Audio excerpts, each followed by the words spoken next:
This story delves into themes of psychological suspense and existential mystery, exploring unsettling possibilities that challenge the very fabric of reality. Listener discretion is advised. Imagine finding a book in a forgotten corner of an old library. Not a dusty tome of ancient history, but something far more unsettling. A book that, by all accounts, simply shouldn't exist. A book that hasn't been written yet, but somehow it's already on the shelf, waiting for you. Eleanor Vance had always found solace in the predictable hush of the Minerva Public Library. For 15 years, the hushed rustle of turning pages, the faint scent of aged paper and lemon polish, the comforting click of a keyboard, had been the rhythm of her life. She was a woman of routine, of order. Every book had its place, every patron their due. She knew the Dewey Decimal System like the back of her hand, and chaos in any form was her sworn enemy. Her days were a methodical ballet of shelving, cataloging, and assisting the occasional lost soul navigating the labyrinthine stacks.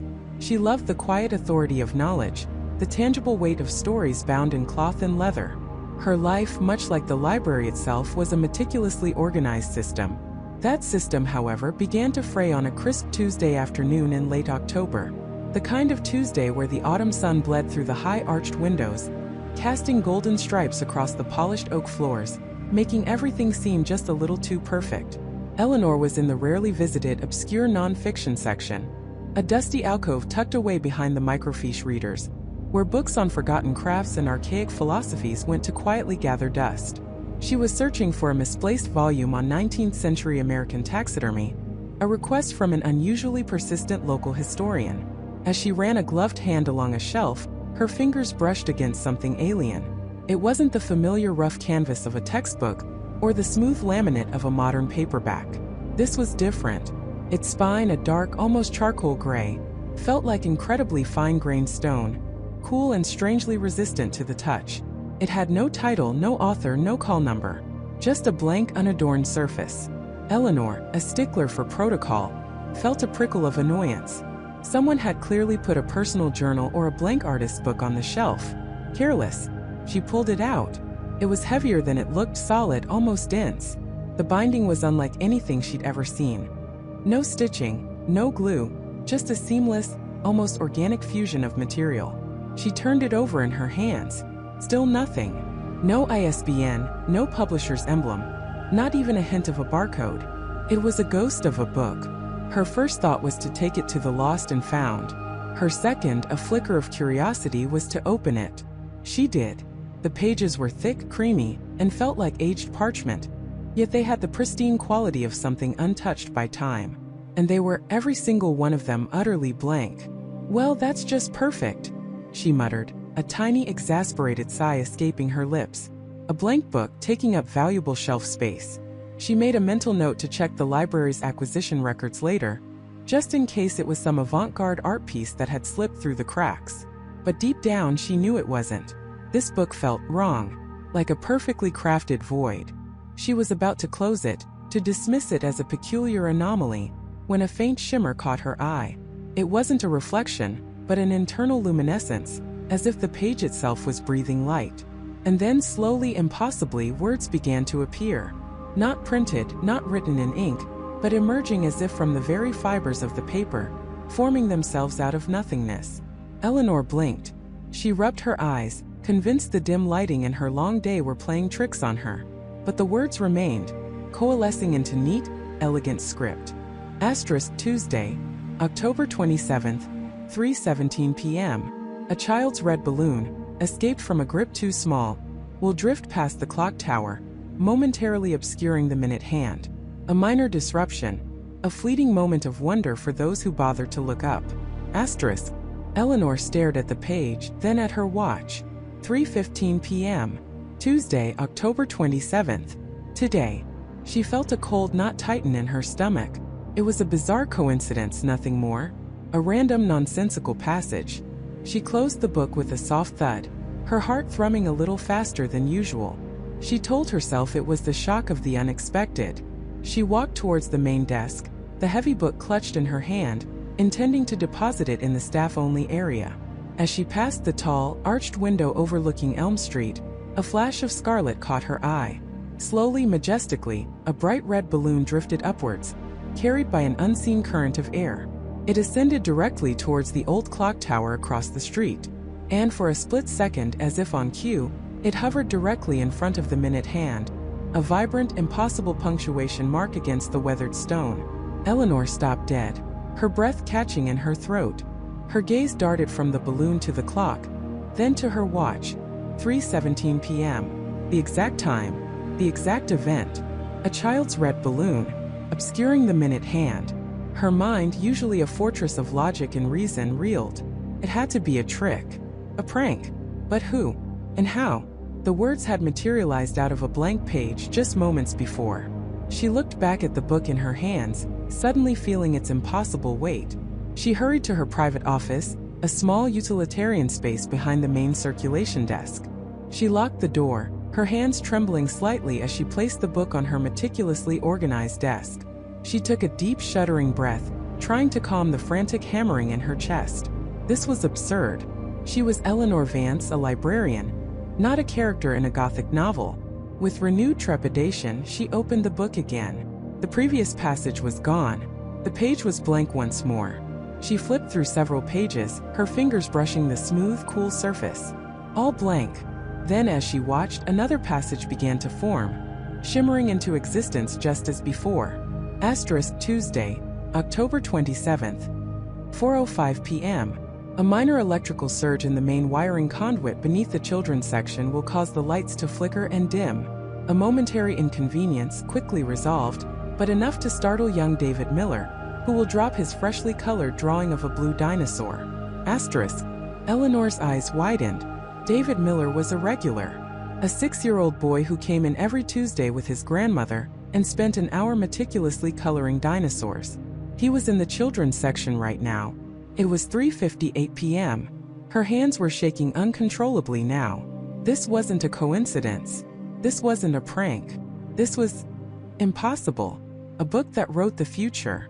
Not abstract prophecies, but mundane, precise details of immediate, everyday events. She slammed the book shut, a gasp escaping her lips. Her heart hammered against her ribs, a frantic drumbeat of terror. She looked around her office at the familiar stacks of books, the sensible filing cabinets, the sensible framed degree on the wall. None of it felt real anymore. The solid, predictable world she knew was suddenly tilting on an axis she couldn't comprehend. The implications crashed over her like a tidal wave. What was this book? Where did it come from? And why had she, Eleanor Vance, the most unremarkable woman in the most unremarkable library, been the one to find it? A cold dread seeped into her bones, far deeper than any fear she had ever known. She was holding not just a book, but a violation of everything she believed about time, reality, and the very fabric of existence. And the minute hand on her office clock was steadily ticking towards 4:05 p.m. The cold weight of the Chronos paradox pressed against her palms, a physical anchor to an impossible reality. Emily's breath hitched, a silent gasp trapped in her throat as her gaze darted between the impossible publication date, 2047, and the relentless sweep of the second hand on her wall clock. For minutes. 4 minutes until 4:05 p.m. What was so significant about that precise moment? Was it a deadline? A trigger? Or just the universe's cruel joke, ticking down to an unknown revelation? Her heart hammered against her ribs, a frantic drumbeat echoing the rush of adrenaline through her veins. This wasn't a joke. The paper felt real, the binding solid, the faint, almost imperceptible scent of aged paper and ink. A familiar comfort in any other circumstance. Now a chilling confirmation of its tangible existence. This wasn't a hallucination. With trembling fingers, she carefully opened the book. The title page confirmed it.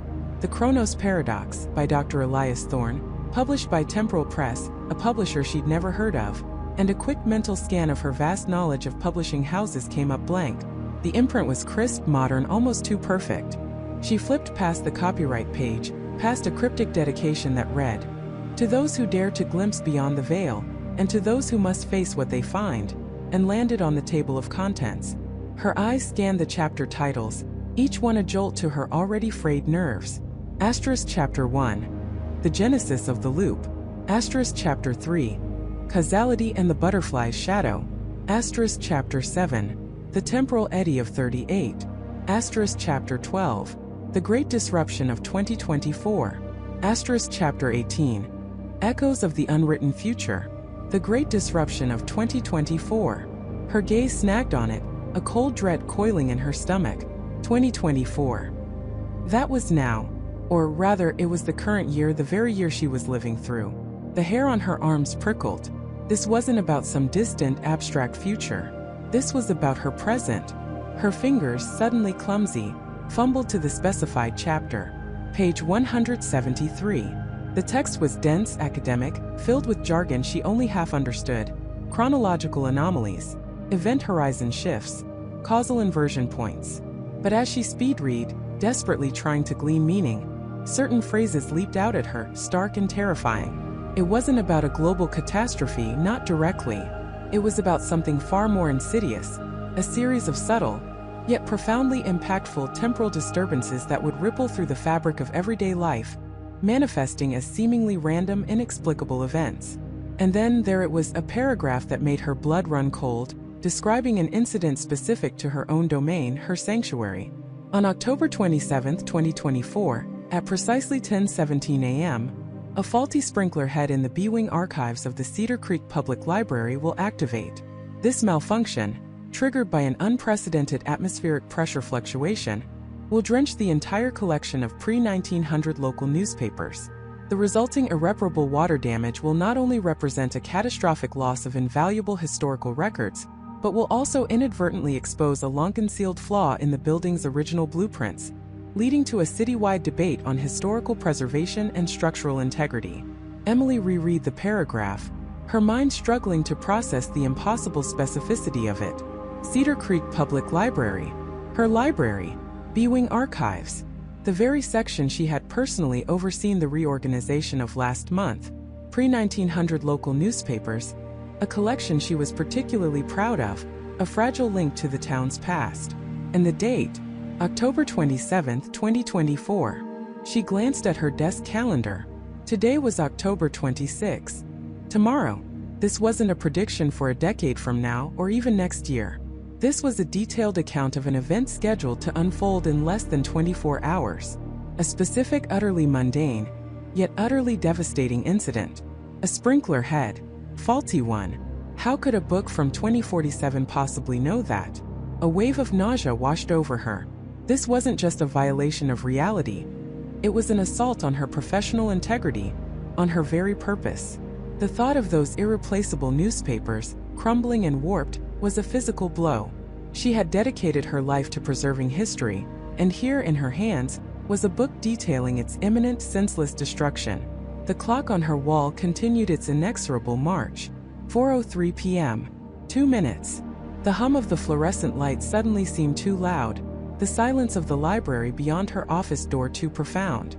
She felt exposed, vulnerable, as if the very air around her was thinning, the walls of her office dissolving into a chaotic temporal flux. What was she supposed to do? Call maintenance? Warn the director? How could she explain this? "Excuse me, Mr. Henderson, but a book from the future just told me our archives are going to be flooded tomorrow morning by a faulty sprinkler head. All thanks to an atmospheric pressure fluctuation." She could already hear the polite, concerned inquiries about her stress levels, perhaps even a suggestion for a long vacation. They'd think she was mad. Her gaze fell back to the book, specifically the paragraph describing the sprinkler incident.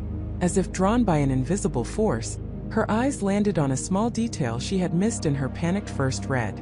A faint, almost imperceptible smudge at the very bottom of the paragraph. It looked like a tiny handwritten mark, a small looping squiggle that seemed familiar. She leaned closer, her heart thumping a frantic rhythm against her ribs. It wasn't a smudge. It was a single elegant letter. A capital E. Her initial. A cold, creeping dread began to spread through her, far more potent than the fear of a flooded archive. This wasn't just a book about the future. It was a book that seemed to know her. The clock hands converged. 4:04 p.m. 1 minute. Her breath caught. She felt a strange tingling sensation, a faint vibration in the air, almost imperceptible, like the distant hum of a forgotten machine. The details in the book about the sprinkler were so specific.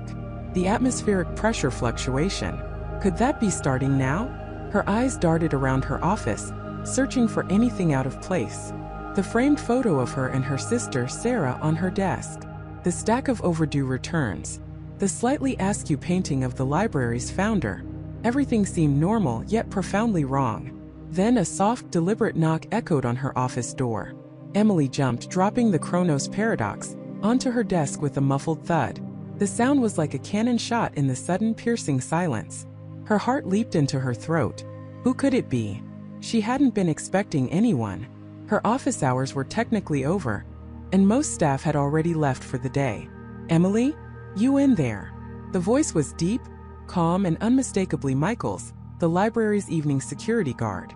Panic flared hot and sharp. Michael was meticulous, observant. If he saw the book, if he even saw her current state of disarray, she wouldn't be able to explain it. She scrambled, instinctively sweeping the impossible book under a stack of library acquisition forms, her hands shaking so violently she nearly knocked over her coffee mug. "Yes, Michael, just finishing up," she called out, trying to inject a normal, even cheerful tone into her voice, but it came out strained, breathless. She ran a hand through her hair, trying to compose herself, to appear as the unflappable head librarian she always was. The door creaked open and Michael, a burly man with kind eyes and a perpetually serious expression, poked his head in. He held a clipboard, his uniform crisp. "Just doing my rounds. Heard a bit of a thud in here. Everything all right?" Sounded like something heavy fell. He glanced around the office, his gaze lingering for a fraction of a second on the messy pile of forms under which the Chronos Paradox lay hidden. Emily's stomach twisted. Had he seen it? Could he sense the impossible object lurking beneath the mundane paperwork? "Oh, just me," Emily managed, forcing a weak smile. "Clumsy me. Dropped a stack of old catalogs. Nothing to worry about." She tried to project an air of nonchalance, but her hands were still clammy, her pulse racing. Michael nodded slowly, his eyes still scanning the room, as if searching for something. "Right. Well, I thought I'd just double-check. And also, did you happen to see a copy of The Midnight Garden by Alistair Finch? Patron called, said they swore they returned it this afternoon, but it's not on the returns cart." Emily shook her head, trying to breathe normally. "No, Michael, I haven't seen it. It might still be on one of the sorting shelves. I'll take a look first thing in the morning." The mundane request, the ordinary problem, felt like a bizarre, irrelevant distraction from the cosmic horror she was currently facing. Michael nodded again, seemingly satisfied. "All right. Just wanted to check. Don't stay too late, Emily. Big storm front rolling in tonight, might lose power." He gave a small, almost imperceptible shrug, then closed the door, his footsteps receding down the hall. Emily let out a shaky breath she hadn't realized she was holding. She slumped back in her chair, her eyes fixed on the door, then slowly, hesitantly, drifted to the stack of forms. She could still feel the phantom weight of the book, its impossible presence radiating from beneath the paper. Michael's words echoed in her mind. Big storm front rolling in tonight, might lose power. An unprecedented atmospheric pressure fluctuation. Could it be linked? Was this storm the trigger for tomorrow's sprinkler disaster? Her gaze snapped to the wall clock. It read 4:06 p.m. The moment had passed. 4:05 p.m. What was supposed to happen? Or had it happened subtly, without her conscious awareness, while she was distracted by Michael? She reached for the forms, her fingers brushing against the cool, smooth cover of the Chronos Paradox. She pulled it out, her eyes scanning the page about the Cedar Creek Public Library's impending disaster. Her breath hitched. The small, elegant she had noticed earlier at the bottom of the paragraph was still there. But now, directly beneath it, scrawled in the same delicate, familiar handwriting, was a second, utterly terrifying addition. A single chilling sentence that wasn't there before.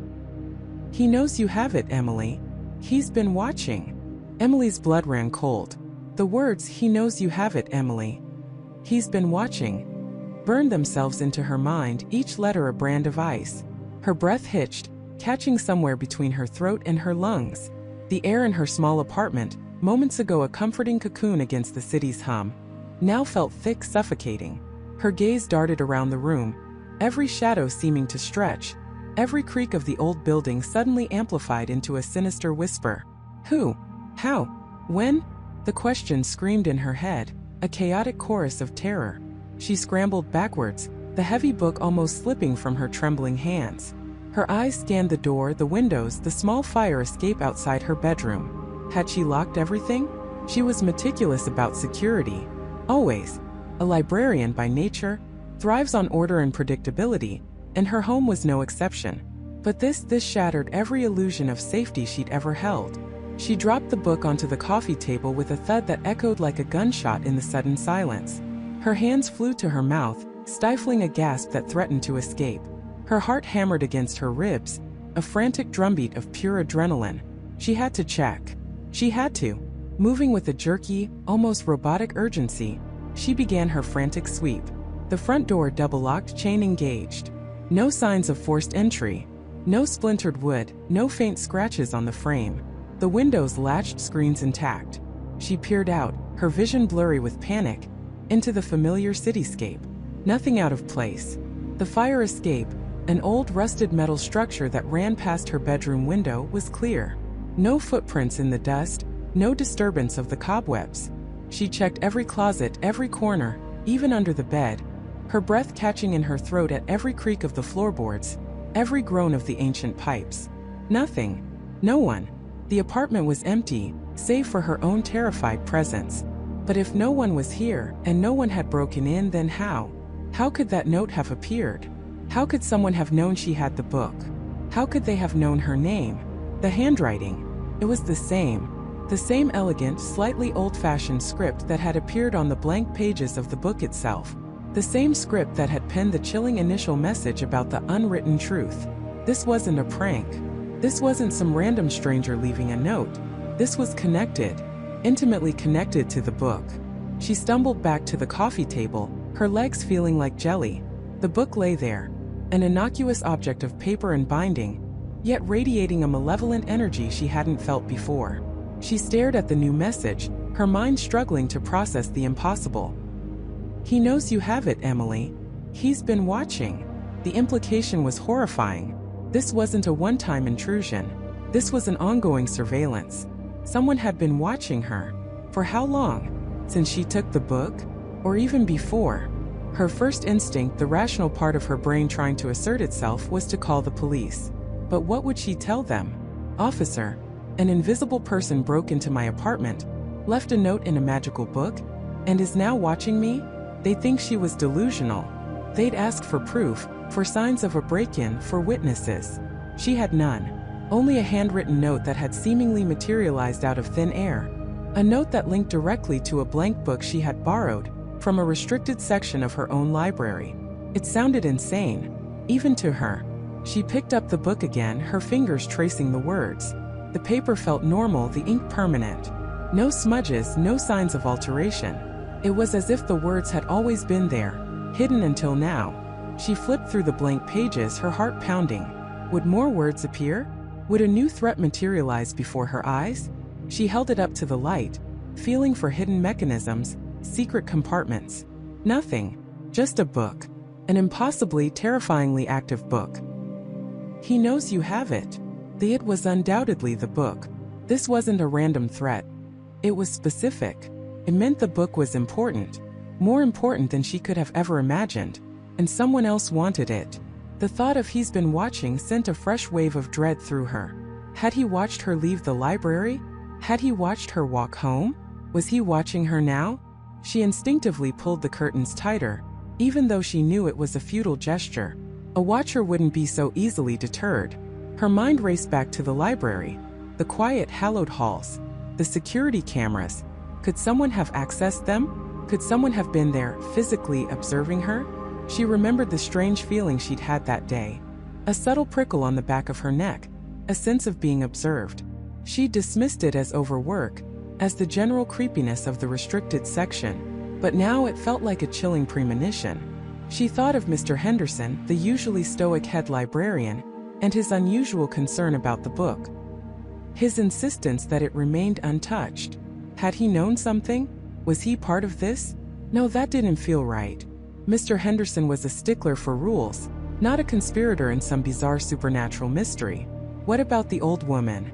Mrs. Gable, the one who had asked about the book, the one who had looked at her with such an intense, knowing gaze. Some books, they choose their readers. Had she been warning her? Or was she too involved? The thought was unsettling. Mrs. Gable, with her kindly but piercing eyes, seemed too fragile for such a sinister role. Yet her words now echoed with an ominous weight. Emily tried to replay every interaction, every glance, every casual conversation from the past few days. Had anyone seemed out of place? Had anyone shown unusual interest in her, or in the restricted section? Her mind was a blur of faces and fleeting moments, none of them standing out with any clarity. This wasn't just about a strange book anymore. This was about danger. Real, tangible danger. Someone wanted this book, and they were willing to cross terrifying lines to get it, or at least to intimidate her into giving it up. But why? What was so special about a book with blank pages? The first message had spoken of unwritten truth. Was this he trying to prevent that truth from being revealed? Or was he trying to control it? Emily's fear began to morph into something else. A cold, determined resolve. If someone was watching her, if someone was threatening her, then she wasn't going to back down. She wasn't going to be a victim. She was a librarian. Her job was to protect knowledge, to uncover truths. And this book, for all its terrifying mystery, was now her responsibility. She needed answers. And the only place she could think to start was the source. The library. But going back there, knowing she was being watched, felt like walking into a trap. She looked at the clock. It was late, almost midnight. Too late to go anywhere. But she couldn't sleep. The words on the page, the chilling implication of constant surveillance, had shattered any sense of peace she might have hoped for. She needed to think, to strategize. If he knew she had the book and he was watching, then her next move had to be carefully calculated. Her eyes fell back to the book. The original note, the one about the unwritten truth, was still there above the new threat. She read it again, slowly trying to glean any new meaning from it. Then her gaze drifted to the very bottom of the page, beneath the terrifying new addition. Her breath hitched again, this time not from panic, but from a sudden stark realization. There, almost imperceptibly, in the faint indentation of the paper, as if pressed by an unseen hand, was a symbol. A small, intricate symbol she hadn't noticed before. It wasn't written in ink, but etched into the very fabric of the page. A ghost of a mark. It was a circle intersected by 3 lines, forming a stylized, almost ancient-looking glyph. And beneath it, barely visible, a single perfectly formed fingerprint. Not hers. The terror returned, sharper, more immediate than before. Someone had touched the book. Someone had been in her apartment, and they had left a calling card. This wasn't just a note anymore. This was a direct physical violation. And the symbol, it felt familiar, yet she couldn't place it. She stared at the fingerprint, a perfect, chilling imprint. It was too clear to be accidental. It was a deliberate message. A signature. Her mind screamed. She wasn't alone.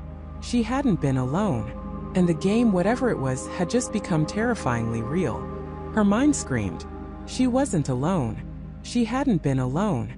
And the game, whatever it was, had just become terrifyingly real.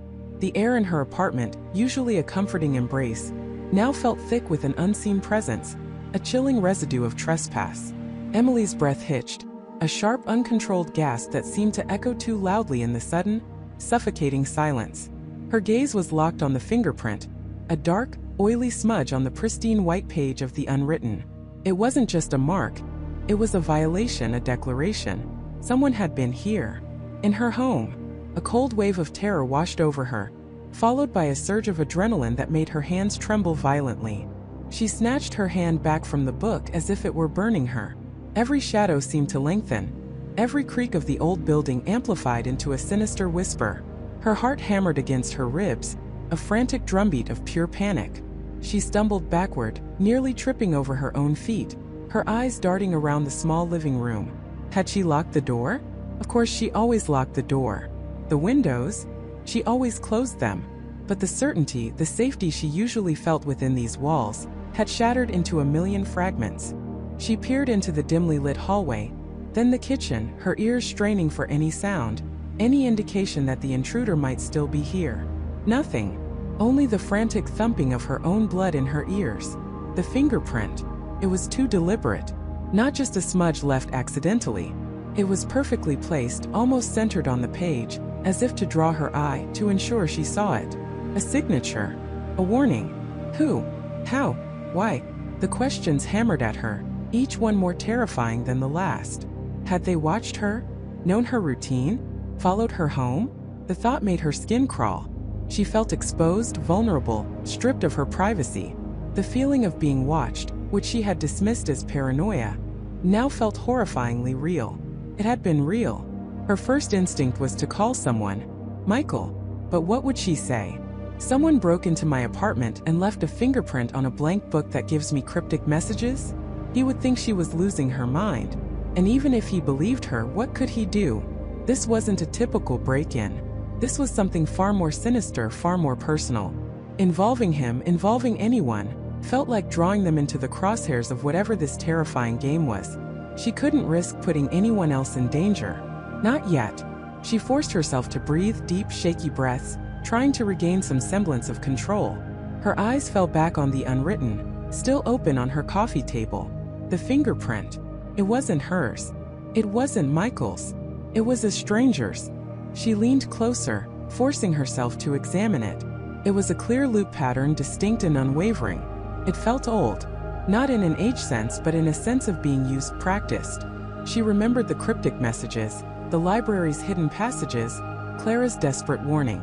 This wasn't just about a book anymore.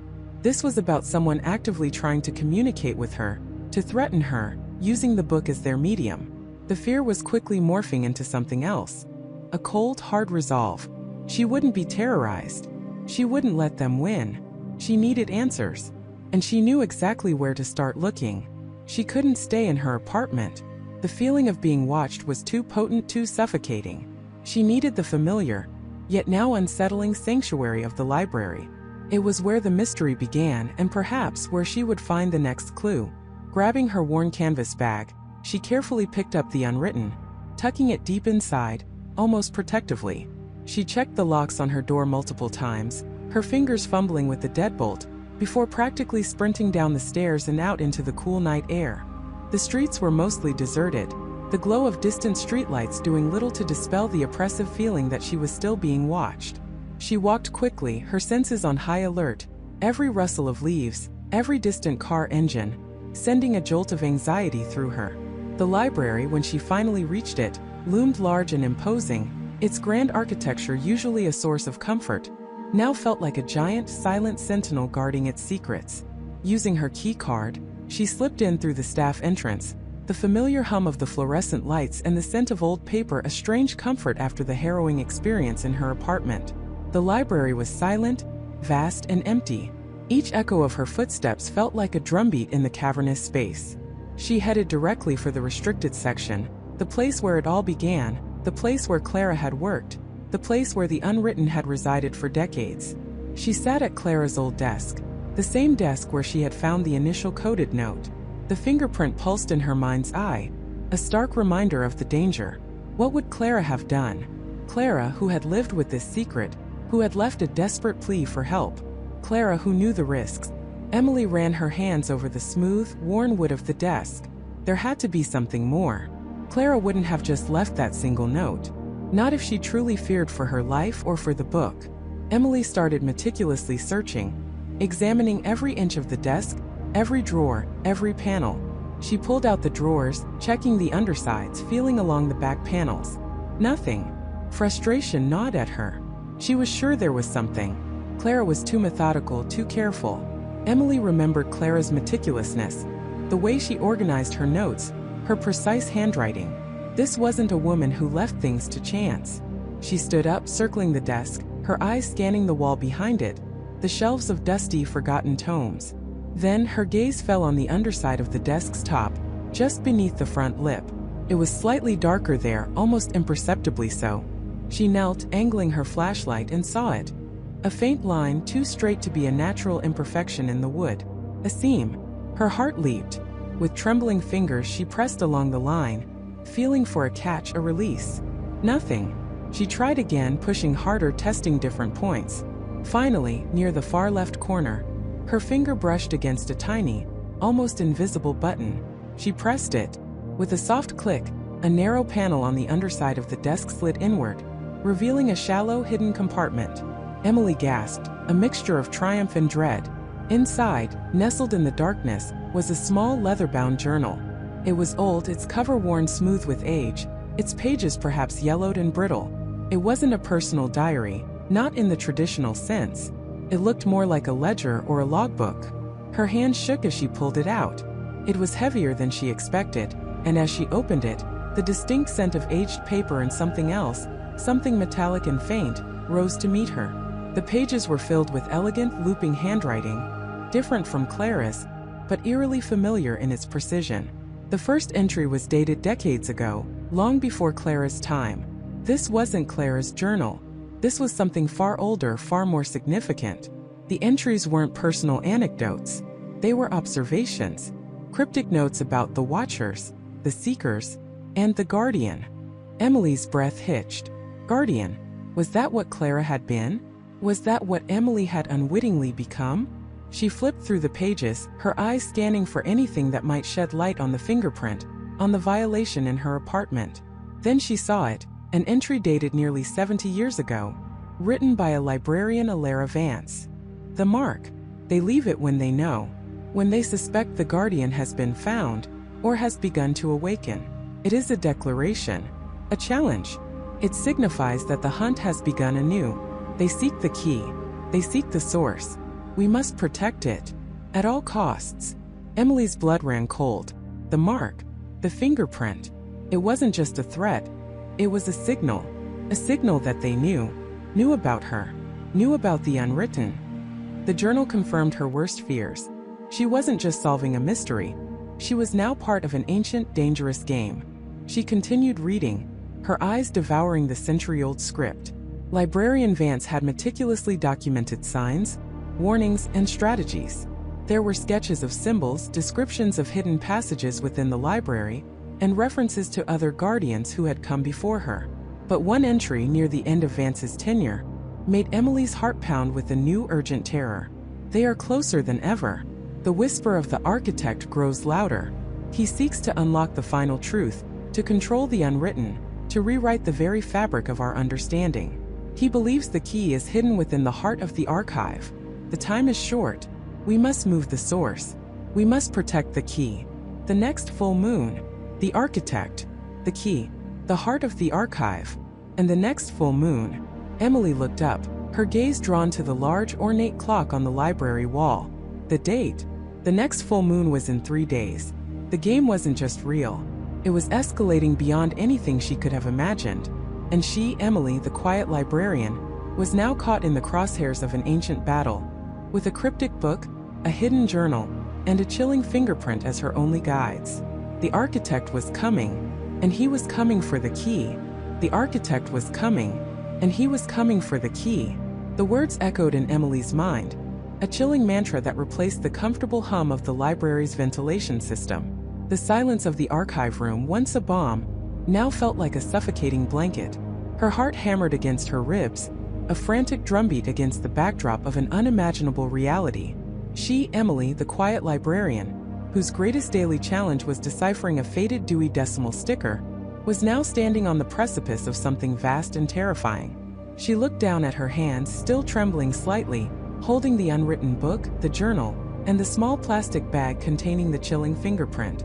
These weren't mere objects. They were fragments of a shattered mirror, reflecting a truth too grand and too dangerous to comprehend. The book, cold and heavy, felt like a ticking bomb. The journal, bound in worn leather, held the secrets of its previous owner, Sarah, a woman whose quiet life had clearly been anything but. And the fingerprint, it was a mark of ownership, a claim laid by an unseen hand reaching out from the shadows. Fear, cold and sharp, clawed at her throat. Her first instinct was to run, to drop everything and flee this ancient, dust-laden battlefield. But where would she go? What could she say? "Excuse me, officer, but an ancient, shadowy organization is after me because of a book that doesn't exist yet, and I have a dead librarian's journal to prove it?" The absurdity of it almost made her laugh, a hysterical, breathless sound that died in her throat. No, running wasn't an option. Not yet. She had to understand. She had to know what Sarah knew. With a deep, shaky breath, Emily carefully placed the unwritten book back into its protective casing, then set it aside. Her attention turned to the journal. Its cover was smooth beneath her fingertips, the leather softened by years of handling. A faint, Almost imperceptible scent of dried lavender and old paper clung to it. Sarah's scent, perhaps. Emily remembered Sarah's neat, precise handwriting on library forms, her quiet, almost ethereal presence. What secrets had this unassuming woman carried? She opened the journal to the first page. The handwriting inside was indeed Sarah's, familiar yet imbued with a new, urgent energy. The initial entries were mundane, typical librarian notes. Acquisitions, overdue fines, a complaint about a leaky roof. But then a shift. January 14th. Asterisk, the dreams persist. Always the same library but different. A chamber beneath filled with light, and a book that pulses. Feels so real. More real than waking life. Asterisk. Emily frowned. Dreams? Sarah had been dreaming about this book? Emily herself had felt an inexplicable pull towards it. A strange sense of familiarity. Could it be hereditary? Or was it something else, something far more unsettling? She flipped forward past more standard entries, until the tone shifted again. March 3 RD. Asterisk, I found it. Not in a dream this time. In the archived collection. Hidden. Not cataloged. It's exactly as I dreamt. Blank. But not empty. Feels alive. I don't understand how something can be so profoundly absent, yet so powerfully present. Asterisk. Emily's breath hitched. Sarah had found the unwritten book years ago. She had known. She had understood its unique, paradoxical nature. April 12th. Asterisk. I've been researching ancient texts, forgotten languages, esoteric philosophies. There are whispers, faint echoes in the oldest tomes, of a book of all becoming. A great unwritten sentence that holds the blueprint of reality itself. It's dismissed as myth, Gnostic fantasy. But what if it's not? Asterisk. A cold dread began to seep into Emily's bones. This wasn't just a strange book. This was something fundamental. A book that shaped reality? The sheer audacity of the idea was staggering. May 20th. Asterisk, I've started noticing things. Shadows where there shouldn't be. The same man, always in the periphery, always watching. He never approaches, never speaks. Just watches. He has a peculiar way of running his thumb over his index finger, as if constantly checking for something. I feel observed. Paranoia or truth? Asterisk. Emily's eyes darted to the small plastic bag. The fingerprint. The man Sarah described. He was real. He had been watching Sarah just as he had been watching Emily. The thumb and finger gesture was a subtle psychological detail that painted a chilling picture of an obsessive, precise individual. June 1 St. Asterisk, the architect. That's what I've started calling him. Or them. I'm not sure it's a single person. More like a force, an organization that seeks to control the unwritten word, to dictate what becomes and what does not. They believe this book is the ultimate tool of creation or destruction. They want to write it themselves. To shape the future. Asterisk.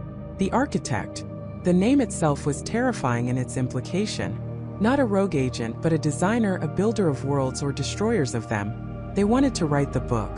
The thought sent a shiver down Emily's spine. What would they write? What kind of reality would they impose? July 15th. Asterisk, I know what the key is. It's not an object. It's a consciousness. A specific mind, attuned to the resonance of the book, capable of translating its inherent potential into written form. The book isn't just blank pages. It's a conduit.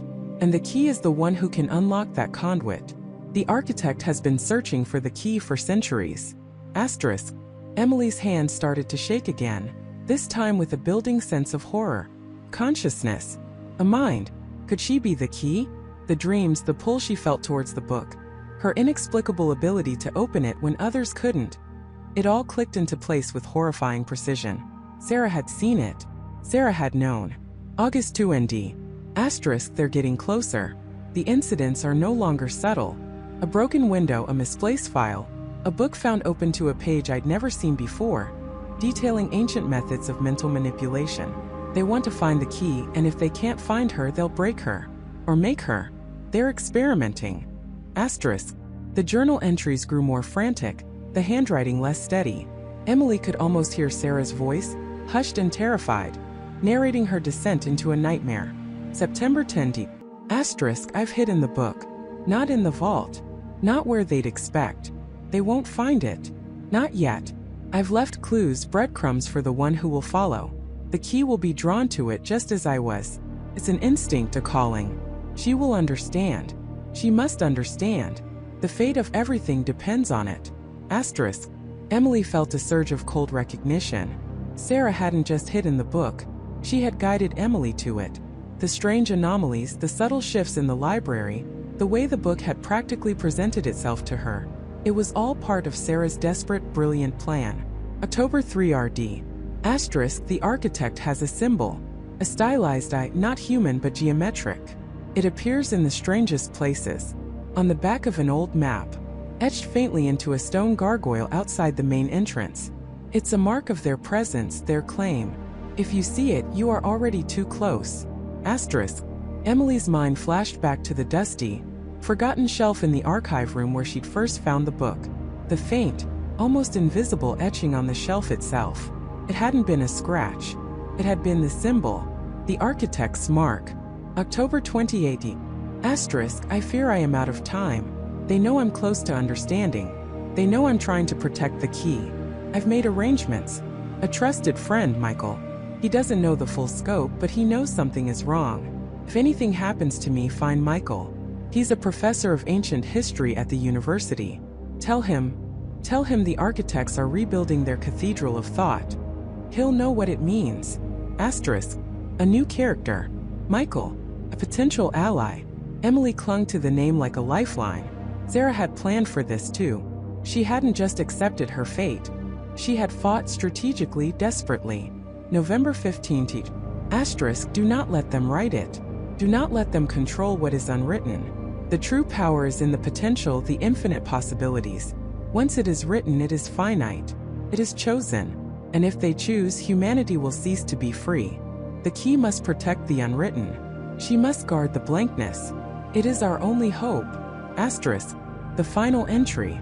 The handwriting was barely legible, smeared in places, as if written in haste under duress. It was a plea, a warning, a burden laid squarely on Emily's shoulders. The magnitude of it was overwhelming. Not just her life, but the very fabric of reality, the concept of free will, hinged on a blank book and a librarian who was suddenly, terrifyingly, the key. Emily closed the journal, her mind reeling. The quiet, unassuming Sarah had been a warrior, battling an unseen enemy, leaving behind a legacy of clues and warnings. And now that battle was Emily's. The unwritten book, the journal, the chilling fingerprint, the architect, the key. It was all connected. A terrifying tapestry woven from ancient secrets and imminent threats. The library, her sanctuary, had become a battleground. And Emily, the quiet librarian, was no longer just a reader of stories. She was now a central character in a story that hadn't been written yet. A story whose ending she alone might determine. She had to find Michael. And she had to understand what it meant to protect the unwritten. The architect was coming. And Emily, the key, was ready. Or at least she had to be. The world felt like a fragile construct around Emily. Each sound, each sight.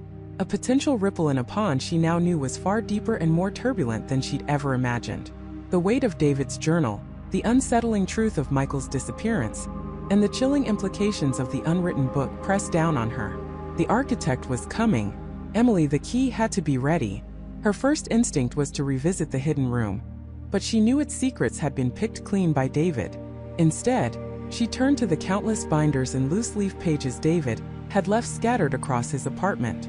He was meticulous, obsessive even, and Emily knew that if anyone had left a breadcrumb trail to Michael, it would be him. She spent hours, her vision blurring, sifting through arcane linguistics, forgotten philosophical texts, and cryptic historical accounts. Most of it was gibberish to her, a dense forest of academic esoterica. But then a pattern emerged. David had been fixated on a series of obscure references to an entity he called the Chronos Guild. Initially, Emily had dismissed it as a fanciful name for a group of like-minded scholars, but as she delved deeper, she saw a darker implication.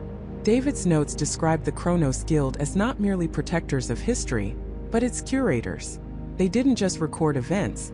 They subtly, sometimes overtly, shaped them. And at the head of this guild, or perhaps as its ultimate expression, was the architect. One particular page, tucked into a tattered volume on ancient cartography, caught her eye. It wasn't David's usual neat handwriting, but a frantic, almost illegible scrawl.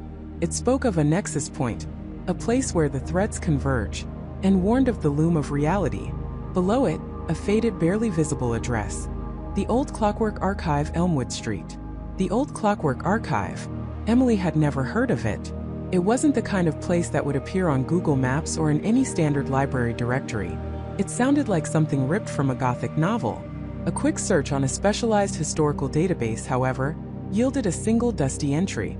A private institution, established in the late 19th century by a reclusive collector of timepieces and esoteric literature, long since closed to the public and presumed defunct. David, in his relentless pursuit, must have found a way in, and Michael likely followed. The address led her to a forgotten corner of the city, a district of crumbling brick buildings and overgrown alleys that felt like a relic of another century. The archive itself was an imposing, soot-stained Victorian structure, its windows boarded up, its ornate iron gates rusted shut. A faded sign, barely legible, still proclaimed its original name. The air hung thick with the smell of damp earth and decay. Emily found a small, almost invisible side entrance, a service door that looked like it hadn't been opened in decades. But the lock, though old, showed signs of recent tampering. David's work. With a surge of adrenaline, she pushed. The door groaned open, revealing a dark, musty corridor. Inside, the silence was absolute, broken only by the echo of her own footsteps. Dust motes danced in the sparse shafts of light that pierced through cracks in the boarded windows. The archive was a labyrinth of towering shelves, overflowing with forgotten books, antique machinery, and, as its name suggested, countless clocks, grandfather clocks, mantel clocks, pocket watches, all frozen in time, their hands pointing to arbitrary hours. It felt like walking into a museum of stopped moments. She navigated by the beam of her phone's flashlight, scanning for any sign of David's presence. And then she saw it. A faint chalk mark on a shelf, a symbol David often used to mark significant findings.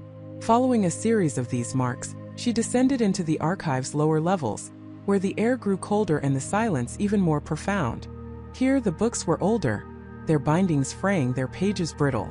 The clocks were fewer, but more elaborate, some resembling intricate astronomical instruments. At the very end of a narrow aisle, she found a small dust-covered table with a single unlit lantern, and on it a familiar well-worn leather satchel. Michael's satchel. Her heart hammered against her ribs. He had been here. He was here or had been recently. She carefully opened the satchel. Inside, she found a collection of handwritten notes, far more organized than David's, along with a small, intricately carved wooden box. Michael's notes confirmed David's suspicions and amplified Emily's fears. He wrote of the architect not as a single individual, but as a collective consciousness, an ancient order that had subtly guided human history for millennia, perfecting their craft of narrative engineering. They didn't just observe, they authored reality, shaping dominant beliefs, influencing major events, ensuring a predictable, controllable flow of existence. The unwritten book, Michael explained, was not a physical object, but a concept, a primal state of pure potentiality, the raw, unmanifested possibilities that existed before the architect imposed their narrative. It was the ultimate threat to their absolute control, for it represented the freedom to deviate, to create new stories, new realities outside their design. Michael believed the architect was close to achieving their ultimate goal, to fully write reality, to eliminate the unwritten entirely, locking humanity into a single predetermined narrative, a story with no room for improvisation, no genuine free will. He had been searching for a way to protect this unwritten potential, to find its source, a place where the threads of possibility were still unbound. The wooden box. Emily opened it gingerly. Inside, nestled on a bed of faded velvet, was a single tarnished silver key. It was unlike any key she had ever seen. Its teeth a complex series of interlocking spirals, its handle shaped like an unfolding fern frond. As her fingers closed around it, a faint hum resonated through her, a warmth spreading from the key into her palm. This was it. This was her key, the key David had written about. Michael's final note, tucked beneath the key, was brief and urgent. "Emily, if you find this, the architect has found me. They are trying to rewrite me out of the narrative. But the key can still unlock the unwritten. The nexus point is real. The portal is here in the archive, hidden within the Chronos chamber. You must go. Protect the unwritten. Don't let them finish the story." As Emily read the last words, a tremor ran through the archive. The ancient building groaned, not with the sound of settling wood, but with something far more unsettling. The flickering light from her phone seemed to warp, stretching and compressing. The hands of the countless stopped clocks began to twitch, then spin wildly, their gears grinding, their chimes ringing out in a cacophony of discordant time. The air grew heavy, charged with an invisible energy. Outside, through a narrow, unboarded window, she saw the streetlights flicker violently, then extinguish one by one, plunging the already dim alley into deeper shadow. For a split second, the brick wall opposite the window shimmered, its solid form dissolving into a blur of shifting colors, before snapping back into place. This wasn't just a glitch. This was the architect. They knew she was here. They were closing in. A low, resonant hum began to emanate from the deeper parts of the archive, a sound that vibrated in her bones, a sound that felt like the very fabric of reality being stretched taut. The Chronos Chamber. Michael had named it. Fear, cold and sharp, pierced through her, but it was quickly overshadowed by a fierce surge of determination. She clutched the silver key, its warmth a comforting anchor in the suddenly chaotic environment. Michael was gone, but he had left her a path. He had left her a purpose. The unwritten. It wasn't just a concept, it was a living, breathing possibility, a future yet to be decided. And the architect, this ancient reality-shaping entity, sought to destroy it. Emily, a librarian who had once only cataloged stories, was now tasked with protecting the very source of all stories, the freedom to create them. She took a deep breath, the metallic tang of fear mixing with the dust of ages in her lungs. The key felt heavy and powerful in her hand. She had to find the Chronos Chamber. She had to open the portal. The architect was rewriting the world, and Emily, the key, was the only one who could stop them from finishing the story. The air, thick and acrid, clawed at her throat, stealing the precious vestiges of oxygen that still felt like ages in her lungs. The key felt heavy and powerful in her hand. She had to find the Chronos Chamber. She had to open the portal. The architect was rewriting the world, and Emily, the key, was the only one who could stop them from finishing the story.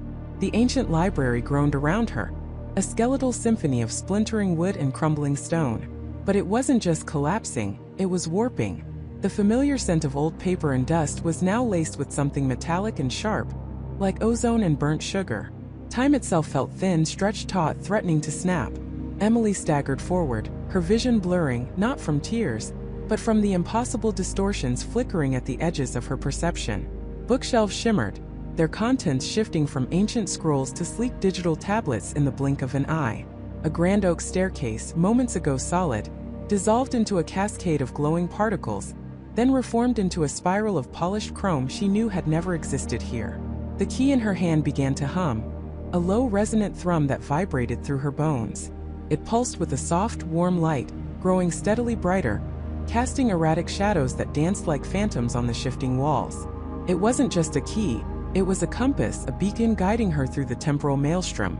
It pulled her deeper into the library's heart, down corridors that twisted and turned like a serpent, through rooms that defied the laws of physics, appearing and disappearing as if caught in a stuttering dream. She passed what looked like the main reading room, but it was frozen in an impossible moment. A young man, his face a mosaic of confusion, sat at a table, his hand reaching for a book that was simultaneously there and not there. His expression was one of perpetual bewilderment, a silent scream trapped in the amber of a collapsing timeline. Emily had to avert her gaze, the sheer agony of his suspended existence a dagger to her soul. This was the architect's work, a careless tearing of the fabric of reality, leaving fragments of lives caught in the wake. The key pulled her onward, its warmth a constant reminder of her purpose. She focused on its light, on its unwavering pull, letting it cut through the disorienting chaos. Her mind raced, trying to make sense of the impossible. The architect wasn't just changing the future. They were eroding the past, rewriting the very foundations of existence. What kind of power was this? What kind of being could wield such destructive control over time itself? A voice, not quite a whisper, not quite a thought, slithered into her mind. Asterisk, you cannot stop what has already begun, Emily. The story is being perfected. Every loose end tied, every flaw erased. Asterisk, it was cold, ancient, devoid of emotion, yet infused with a chilling certainty. The architect. They were here, or their consciousness was, permeating the very air she breathed. Emily gritted her teeth, pushing past the terror. "You're not perfecting anything," she retorted aloud, her voice raspy but resolute. "You're destroying it." The voice chuckled, a sound like dry leaves skittering across a barren plain. Destruction is a form of creation, little key. From the ashes of the imperfect, a new world will rise, a perfect narrative, unblemished by the messy choices of free will. Suddenly, the corridor ahead of her stretched into an infinite blackness, the light from the key swallowed by the void. She felt a profound sense of despair wash over her, a crushing weight that threatened to buckle her knees. Give up, Emily. It's hopeless. Join the new story. Be a character, not a rebel. The thought was insidious, tempting, offering an end to the agonizing struggle. For a fleeting second she almost succumbed, the allure of peace a siren song in the temporal storm. But then a memory flashed. Michael's concerned eyes, the shared laughter over a forgotten book, the quiet strength of her own resolve. This wasn't her story to surrender. This was everyone's story. With a defiant roar that felt weak against the architect's omnipresent power, Emily pushed through the despair. "My choices are my own," she screamed, pouring all her will into the key. Its light flared, a brilliant white nova that tore through the blackness, revealing a path forward. The void recoiled, shrinking back, proving that even the architect's power had limits when confronted with pure, unyielding will. The path she now saw was not a conventional corridor. It was a shimmering tunnel of pure light, pulsating with arcane symbols that shifted and reformed, too complex for her mind to grasp. The air here was vibrant, alive, crackling with raw energy. The hum of the key intensified, almost painful now, urging her forward with an undeniable force. She stepped into the tunnel, the ground beneath her feet feeling like solid starlight. The library, or what was left of it, fell away behind her, replaced by an endless expanse of swirling cosmic dust and nascent nebulae. She was no longer just in a library. She was in the very arteries of time and space. The Chronos Chamber. It wasn't a room, she realized with a gasp. It was a nexus, a confluence, a place where all timelines converged and diverged, where possibility pulsed with tangible energy. As she moved deeper into the light tunnel, fragmented visions assaulted her senses. She saw flashes of alternate histories. A world where Rome never fell, where dinosaurs still roamed hidden valleys, where humanity colonized distant galaxies millennia ago.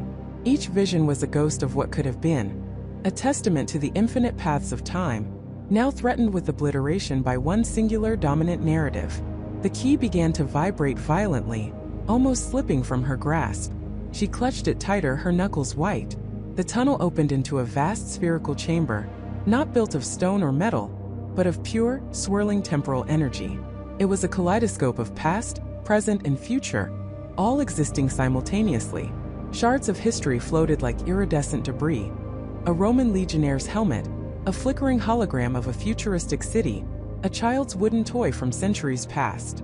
At the very heart of this maelstrom, suspended in mid-air, was an altar of polished obsidian, and resting upon it, glowing with an ethereal, unsettling light, was the book. It wasn't like any book she had ever seen. Its cover was not leather or cloth, but a seamless, shifting surface reflecting and absorbing light in equal measure. There were no pages visible, no binding, just a solid, unyielding block of pure white light, humming with an incredible, terrifying power. This was it. The book that hasn't been written yet. Not unwritten in the sense of being empty, but unwritten in the sense of being unfixed. It was the raw potential of all possible stories, all possible timelines, now being manipulated and constrained by the architect.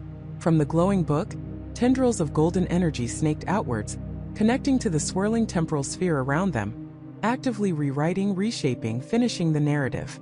Emily could feel the world outside, the real world, shuddering, its existence becoming more rigid, less open to deviation. It was like watching a complex, vibrant tapestry being unraveled and rewoven into a single monochromatic thread. The architect's presence here was overwhelming, a suffocating blanket of cold intellect. "The portal is almost complete, little key," the voice echoed, resonating from the very fabric of the chamber. Soon, the new story will be indelible, and you, a relic of the old, will simply cease to be. Emily's heart hammered against her ribs. The portal. She could see it now, forming directly above the obsidian altar and the book, a shimmering tear in the fabric of reality, expanding rapidly. It wasn't just a way to travel. It was the mechanism through which the architect intended to impose their singular vision onto all of existence, to finalize the greatest story ever told by erasing all others. The key in her hand, still blazing with light, felt like her only anchor, her only hope. She had found the Chronos chamber. She had found the book that hasn't been written yet. Now she had to stop the architect from finishing the story, whatever the cost. The air in the Chronos chamber was thick, not with dust, but with a palpable hum of energy, a static charge that pricked Jessica's skin and made the fine hairs on her arms stand on end. The chamber was vast, far larger than it had appeared from the hidden passage. Towering, intricate clockwork mechanisms, gears the size of dinner tables and delicate cogs no bigger than a fingernail, spiraled upwards into a vaulted ceiling lost in shadow. Light, a soft, ethereal glow, emanated from a central dais, illuminating a figure hunched over what could only be the book. It was Arthur. He wasn't wearing a lab coat or a scholar's tweed jacket. Instead, he was clad in a simple dark tunic, almost monastic, as if he were a high priest officiating a sacred, terrible ritual. His fingers, long and slender, hovered inches above the open pages of the book that hasn't been written yet. The pages indeed were blank but not empty. They shimmered with an iridescent, almost liquid light, like a pool of unformed possibility. As Arthur's hand moved, faint, fleeting script would appear, then vanish, like thoughts taking nascent form before dissolving back into potential. Jessica's breath caught in her throat. The glowing key in her hand throbbed, resonating with the chamber's energy. She took a step forward, the sound of her shoe on the ancient stone echoing unnaturally in the vast space.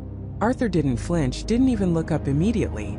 He seemed utterly absorbed, his concentration absolute, his face a mask of serene, terrifying purpose.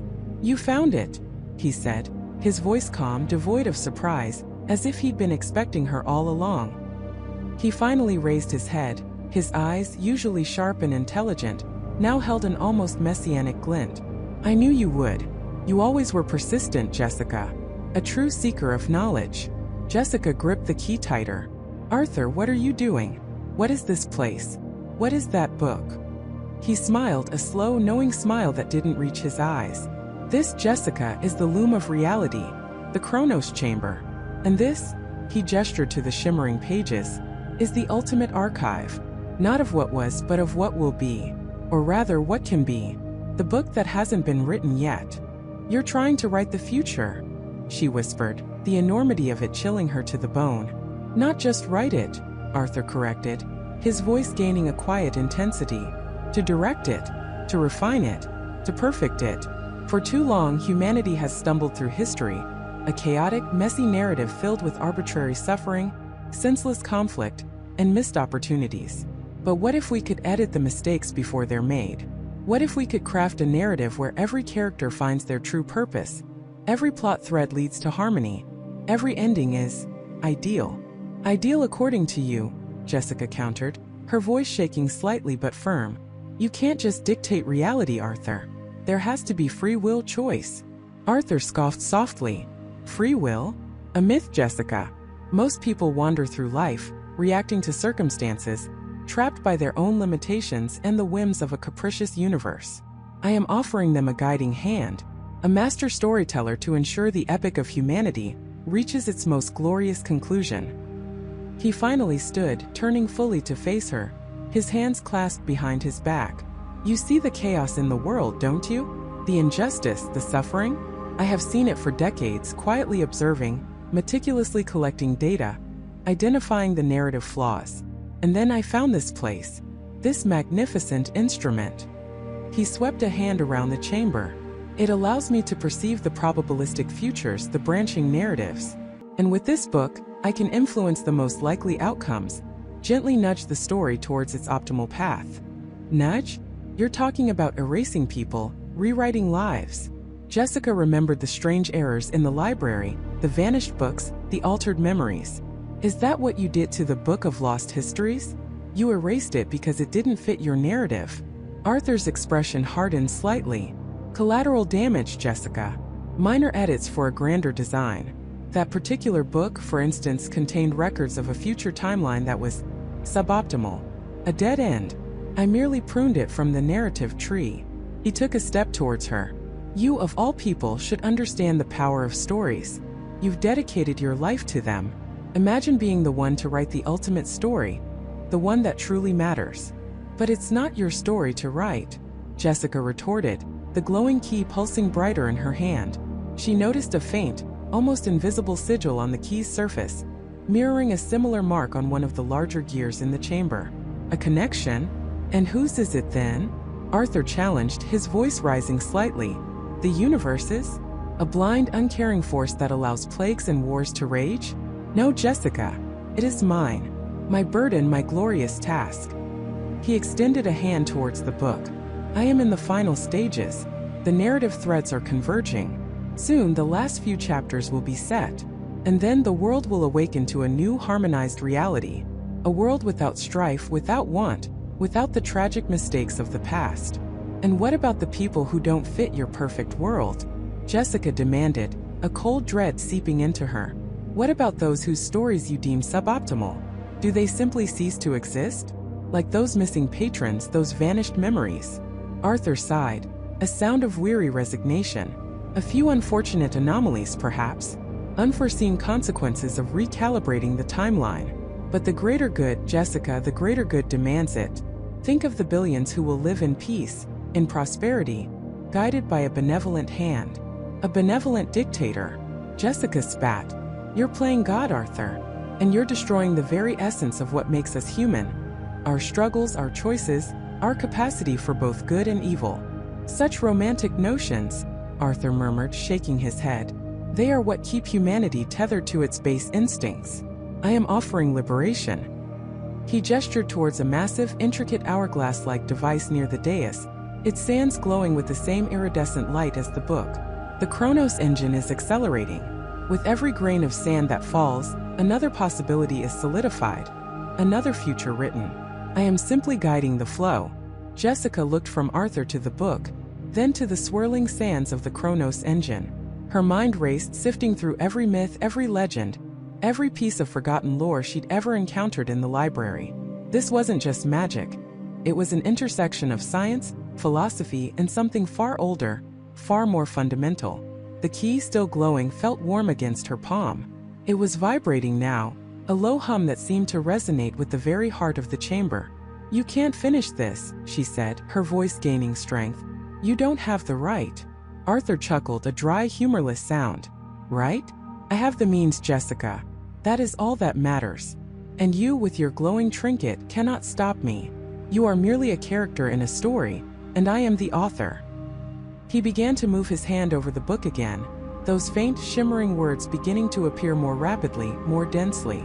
The air crackled, and the hum of the Chronos chamber intensified. Jessica knew she had to act, and fast. But how? She couldn't fight him physically. She was a librarian, not a warrior. But she was also a guardian of stories, a protector of knowledge. And this wasn't just about stopping Arthur. It was about preserving the integrity of reality itself. She focused on the key. What was its purpose? It had led her here. It had opened the way. It was pulsing, urging her forward.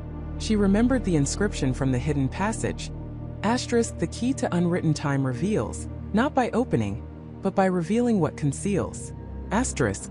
Suddenly, an idea sparked in her mind, a desperate, audacious gamble. If Arthur was the architect, the author, then the book was his instrument. But what if the book itself had a counterpoint? What if there was a way to disrupt the writing process, not by force, but by introducing an element of pure, unadulterated unpredictability? She looked at Arthur, his back momentarily turned as he leaned over the book, his focus absolute. He was so sure of his control, so convinced of his narrative. Arthur, she shouted, taking another bold step, her voice echoing. He paused, turning his head slightly, a flicker of annoyance crossing his face. What now, Jessica? Do you wish to beg for your quaint, chaotic reality back? No, she said, her voice clear and strong. I wish to remind you of something you've forgotten. Every story needs a reader. And every story, even the one that hasn't been written yet, has a fundamental rule. Arthur slowly turned, a puzzled frown on his face. And what rule is that, pray tell, my dear librarian? Jessica raised the glowing key. The light flared, momentarily blinding. The rule of the unexpected. the rule that no ending is truly final until it's read.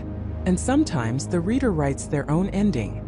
With a surge of adrenaline, fueled by desperation and a librarian's fierce protectiveness of narrative integrity, she hurled the glowing key. It wasn't aimed at Arthur. It was aimed at the shimmering blank pages of the book that hasn't been written yet. Time seemed to slow. Arthur's eyes widened in alarm, a gasp escaping his lips as he realized her intent. He lunged, a desperate, futile attempt to intercept it, but the key, a streak of pure light, arced through the air, spinning end over end. It struck the open book with a soft, resonant thrum, not with a clang of metal on paper, but with the sound of a tuning fork hitting crystal. The shimmering light on the pages exploded outwards, a silent, blinding wave of energy that engulfed the entire Chronos chamber. The intricate clockwork mechanisms whirred into a frenzy, cogs spinning wildly, gears grinding with an unbearable shriek. The sands in the Chronos engine began to fall in torrents, then reverse, then swirl chaotically. Jessica was thrown backwards by the force, her head hitting the stone floor with a jarring impact. White light consumed her vision, followed by a kaleidoscopic explosion of colors and shapes. She heard Arthur's enraged roar, a sound of pure, unadulterated fury and despair, swallowed by the rising cacophony of the chamber. Then silence.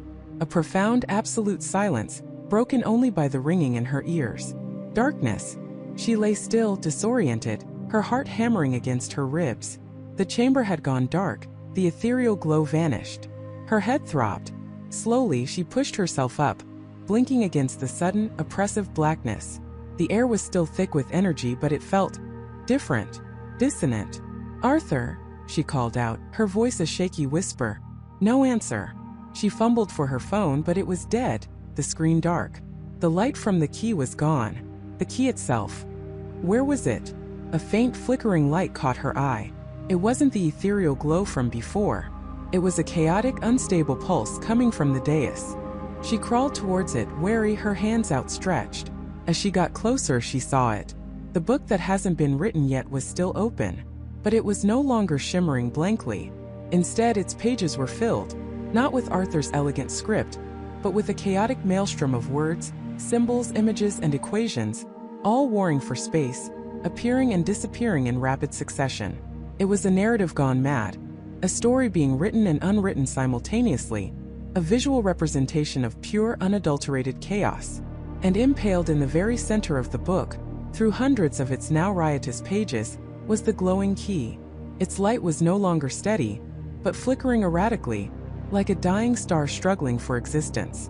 It had not merely landed on the book, it had embedded itself, a fulcrum of disruption. Arthur was nowhere to be seen. The Chronos chamber itself seemed to be in disarray. Some of the massive gears were jammed, others spinning uncontrollably. The air hummed with a discordant energy, like 1,000 different timelines trying to assert themselves at once. Jessica reached out a trembling hand towards the book, towards the key. What had she done? Had she stopped Arthur? Or had she merely unleashed something far worse? The book, once a vessel of potential, now pulsed with a terrifying, unpredictable power. Then a sound, a faint, almost imperceptible click, came from the book itself. And as she watched, horrified, a single clear line of text began to slowly, inexorably, form on one of the pages, overriding the chaos around it.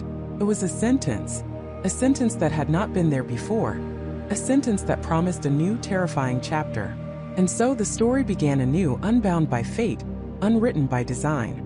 The faint glow of the antique lamp cast long, dancing shadows across the polished oak of the circulation desk, illuminating the single, stark line of ink that had materialized on the page. Emily's breath hitched, a cold knot tightening in her stomach. Her eyes, wide with a terror she hadn't known until this moment, traced the words again, as if by rereading them, she could somehow erase their existence or perhaps simply comprehend their impossible truth. The archives hold a secret, Emily, one you were never meant to uncover, and now it seeks its due. The words were not merely written, they felt spoken. A chill ran down her spine, not just from the implication of the sentence, but from the direct address. Emily. The book knew her name. It wasn't just observing, it was communicating. It was personal. She snatched her phone, fingers fumbling as she dialed Michael's number. His voice, groggy with sleep, was a welcome, if distant, anchor in the storm raging inside her. "Emily?" What is it? It's almost 3 a.m. Michael, it's happening again. No, it's worse. Much, much worse. The book. It wrote something new.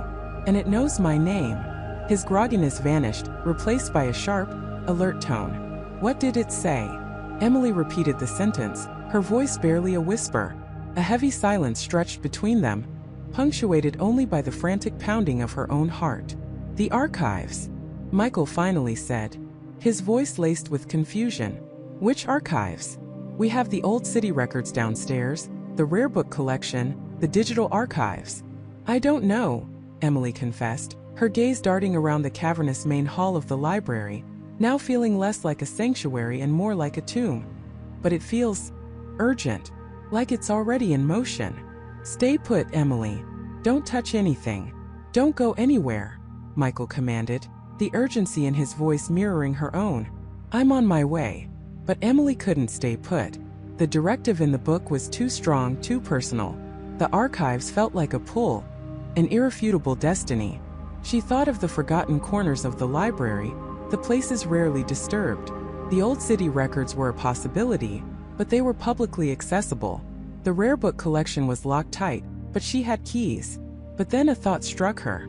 Not the public archives, not the well-maintained ones. What about the personal archives? The ones belonging to the library itself, to its history, to its past custodians? She remembered a dusty, rarely used room in the basement behind the staff lounge. It was technically an overflow storage, but it also held old administrative documents, records of past librarians, forgotten inventories. No one ever went there. It was a place where things went to be truly forgotten. A shiver traced its way down her spine, a secret you were never meant to uncover. This fit perfectly. Armed with a heavy-duty flashlight and a trembling resolve, Emily descended into the library's subterranean labyrinth. The air grew colder, heavier, thick with the scent of aged paper and forgotten dust. The familiar hum of the ventilation system seemed to amplify the silence, making every creak of the old building sound like a deliberate whisper. She found the door to the overflow room. It wasn't locked, just stiff with disuse. Pushing it open, she was met by a wall of shadow and the overwhelming scent of decay. Her flashlight beam cut through the gloom, revealing towering shelves crammed with forgotten boxes, brittle ledgers, and stacks of yellowed newspapers. This was it. This was the place. The sentence had said, a secret. Not the secret. This implied there might be many, but one specific one she was meant to find. She started searching, her heart thumping against her ribs like a trapped bird. She scanned labels, dates, names. Nothing. Just mundane administrative clutter. Then her beam caught something odd. Tucked away on a bottom shelf, behind a stack of old budget reports, was a small unmarked wooden box. It looked out of place, not like the standard library storage. It was dark, polished wood, almost like a miniature coffin. Her fingers trembled as she reached for it. The box was surprisingly heavy. No lock, no latch. Just a smooth lid. She lifted it slowly, the creak echoing in the oppressive silence. Inside, nestled on a bed of faded velvet, was a single leather-bound journal, and beneath it, a tarnished silver key. The journal was old, its cover worn smooth, the pages brittle. No title, no author. Just a simple, elegant M embossed on the front.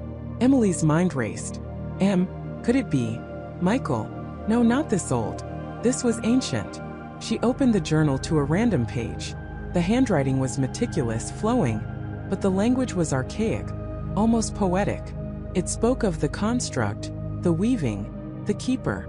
The words were cryptic, hinting at a profound, almost mystical purpose for the library itself. As she flipped through more pages, a name began to appear with increasing frequency. Marcus Thorne.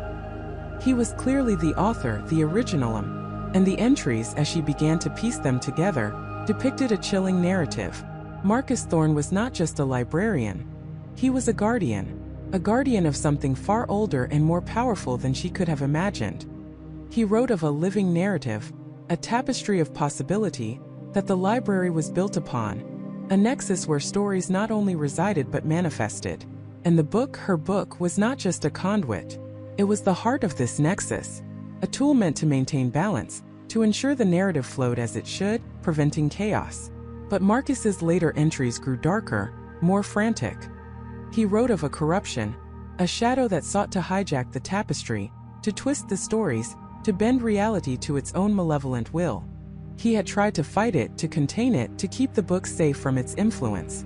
He had bound it with wards, with his own life force, hoping to seal away the potential for catastrophe. Emily's blood ran cold. The blank pages, the self-writing, the predictions, it wasn't just a phenomenon. It was a struggle, a war being waged through the very fabric of stories. And the shadow Marcus wrote about? It must be the force that had taken control, the one now writing its own terrifying chapter. She turned to the very last page of the journal. The handwriting was shaky, desperate. It had been sealed with a dry, dark substance, almost like blood. He had given his life. The final words were a plea, a warning. The key. It seals the path. The heart of the tapestry. It pulses within the vault. Do not let the shadow claim it. Do not let it rewrite what is meant to be. Find the vault. Use the key. Stop it before it becomes unbound. Before it becomes unbound. The words echoed the sentence on the book's page. The book was unbound. Marcus had failed, or his wards had finally broken. A sudden sharp clang echoed from the main floor above. Michael must have arrived. But the sound was too loud, too violent for just a door opening. It sounded like something had been thrown, or broken. Emily's heart leaped into her throat. The shadow. It wasn't just influencing the book. It was here. Now. She clutched the journal and the silver key, her eyes darting around the dusty room, scanning for an exit, for a weapon, for any sign of what was coming. The vault. Where was the vault? Marcus's journal only hinted at it. Then she heard it. A low, guttural growl that seemed to vibrate through the very foundations of the library. It wasn't human. It was ancient, predatory, and filled with a chilling, intelligent malice. And it was coming for her. The air in the small room grew heavy, oppressive, as if the very shadows were condensing, taking on a tangible form. The single bulb in her flashlight flickered, then dimmed, threatening to die. She spun around, her eyes wide with terror, just as a colossal shadow detached itself from the far wall, stretching, shifting, coalescing into something vast and formless, yet undeniably present. It pulsed with an inky void, a hungry darkness that seemed to drink the light. It was not a ghost. It was not a metaphor. It was a living, breathing entity of pure malevolence. And it was coming for the journal, coming for the key, coming for her. Her mind screamed for Michael, but she knew he was likely already engaged, or worse. This was her fight now. This was the do the book had spoken of. The shadow lunged, its formless tendrils reaching, grasping. Emily didn't think. She reacted, scrambling backward, stumbling over boxes, clutching the journal and key like her life depended on them. Because it did. She had to find the vault. She had to use the key. She had to stop the shadow. The very fate of reality, of all stories, seemed to hang in the balance. The darkness surged forward, filling the room, pressing in on her, stealing her breath, her light, her hope. She could feel its cold, suffocating presence, its ancient hunger. It was almost upon her. Her fingers, slick with sweat, gripped the key, a tiny cold comfort against the overwhelming despair. She had to believe Marcus. She had to believe there was a way. Just as the first icy tendril brushed her arm, sending a jolt of pure dread through her, her searching hand found a loose floorboard. Not just loose, but distinctly hollow beneath. Hope, fierce and sudden, flared in her chest. This had to be it. This had to be the vault. With a desperate cry, she ripped at the board, her strength fueled by sheer terror and the chilling proximity of the encroaching darkness. The wood splintered, revealing a narrow, dark opening beneath. A spiral staircase leading deeper into the earth, into the unknown. But the shadow was faster. It roared, a sound that ripped through the very air, and its main mass surged, enveloping her legs, pulling her back, dragging her towards its suffocating center. The journal slipped from her grasp, tumbling to the floor. No, not the journal. Not Marcus's warnings, not the knowledge she needed. With a final desperate surge of adrenaline, Emily kicked, screamed, and clawed at the floorboards, trying to break free. The key, still clutched tight in her hand, felt like her last hope. She had to get to that vault. She had to. The darkness tightened its grip, 1,000 unseen hands pulling her into the void. Her vision blurred, the last vestiges of light swallowed by the encroaching shadow. She felt herself being lifted, consumed. The cold, ancient hunger was all around her, inside her. Just as consciousness threatened to slip away, Just as the last flicker of light from her dying flashlight winked out, her fingers, still clutching the silver key, brushed against something cold and metallic in the absolute blackness. A lock. She was falling. Falling into the vault, into the heart of the library's greatest secret, with the shadow hot on her heels, its victory almost assured.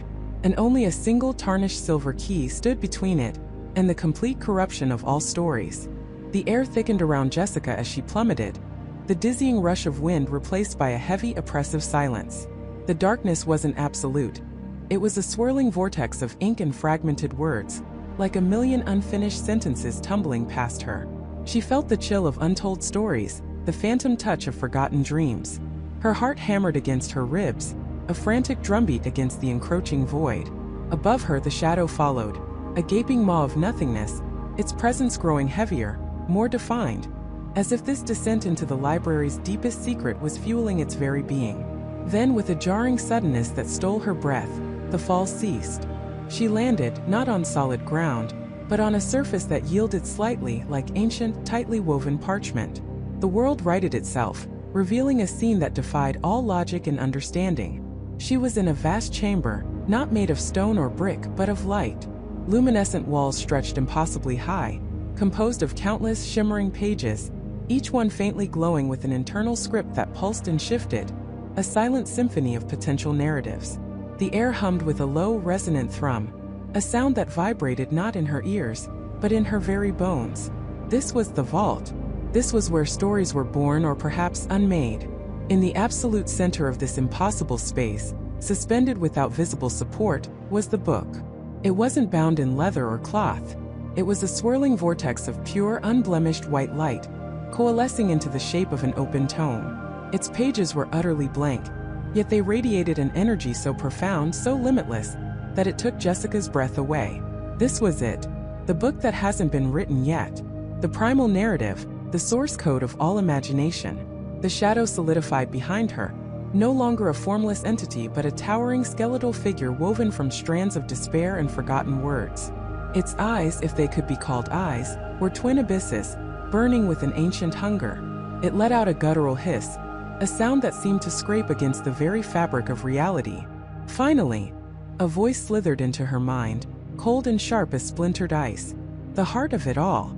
And you, little librarian, have delivered it directly to me.